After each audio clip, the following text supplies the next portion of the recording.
ശബരിമല യുവതീ പ്രവേശനത്തിൽ തെരഞ്ഞെടുപ്പിന് മുമ്പ് സർക്കാർ നിലപാട് പറയണം. റിവ്യൂ ഹർജികളിൽ വാദത്തിന് സമയക്രമം നിശ്ചയിച്ച് സുപ്രീം കോടതി. മാർച്ച് 14-നകം കക്ഷികൾ നിലപാട് അറിയിക്കണം. ഹർജിയെ അനുകൂലിക്കുന്നവരും എതിർക്കുന്നവർക്കും 3 ദിവസം വീതം വാദം.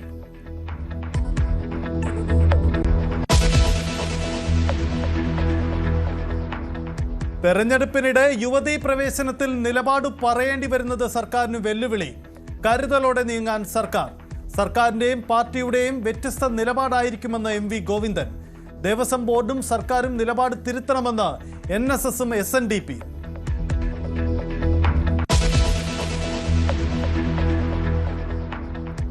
ആദ്യ ലൈംഗിക പീഡന കേസിൽ രാഹുൽ മാങ്കൂട്ടത്തിലിനെ അന്വേഷണ സംഘം ചോദ്യം ചെയ്യുന്നു. രഹസ്യമായി ഹാജരാവാനെത്തിയ രാഹുൽ ന്യൂസ് 18 ക്യാമറയ്ക്ക് മുന്നിൽ 3 ദിവസം പ്രത്യേക ചോദ്യാവലി തയ്യാറാക്കി ചോദ്യം ചെയ്യൽ.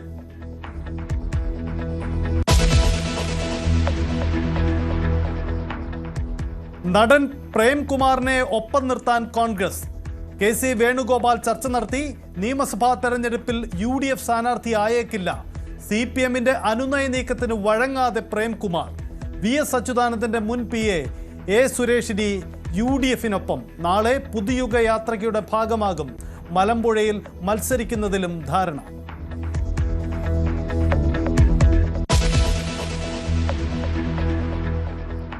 News 18 exclusive. വെളിപ്പെടുത്തലുമായി PT കുഞ്ഞുമുഹമ്മദിനെതിരെ ലൈംഗിക അതിക്രമ കേസ് നൽകിയ പരാതിക്കാരി.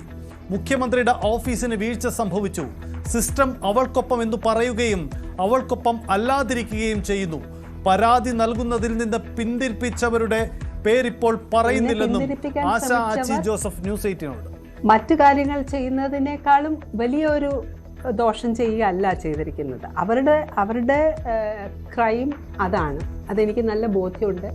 അത് ആവശ്യമുള്ള സമയത്ത് ഇതിനെ സഹായിക്കുമെന്നുണ്ടെങ്കിൽ തീർച്ചയായിട്ടും ഞാനത് പുറത്തു പറയാൻ തീരുമാനിച്ചിട്ടുണ്ട്. പക്ഷെ ഇപ്പോൾ പുറത്തു പറയുന്നില്ല എന്നുള്ളത് മാത്രമേ ഉള്ളൂ.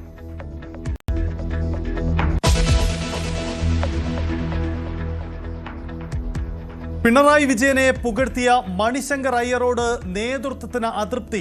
വ്യക്തിപരമായ അഭിപ്രായമെന്ന് KC വേണുഗോപാൽ. വേണുഗോപാലിനെതിരെ ആഞ്ഞടിച്ച് അയ്യർ. മണിശങ്കറിനെ പരിഹസിച്ച് രമേശ് ചെന്നിത്തല.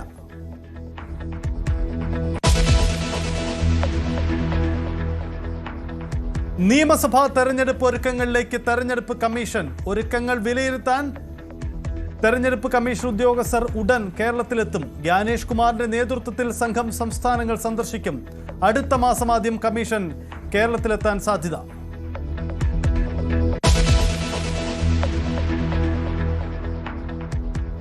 ഇളമക്കര പോക്സോ കേസിൽ സഹപാഠികളുടെയും അധ്യാപകരുടെയും മൊഴിയെടുക്കാൻ പോലീസ്. അമ്മയുടെ മൊഴി വീണ്ടും രേഖപ്പെടുത്തും. DNA പരിശോധനാ ഫലം നിർണായകം. ചിന്നു പാപ്പുവിന്റെയും ആൺ സുഹൃത്തിന്റെയും മരണത്തിൽ ബാഹ്യ ഇടപെടൽ ഉണ്ടായോ എന്നതിലും അന്വേഷണം.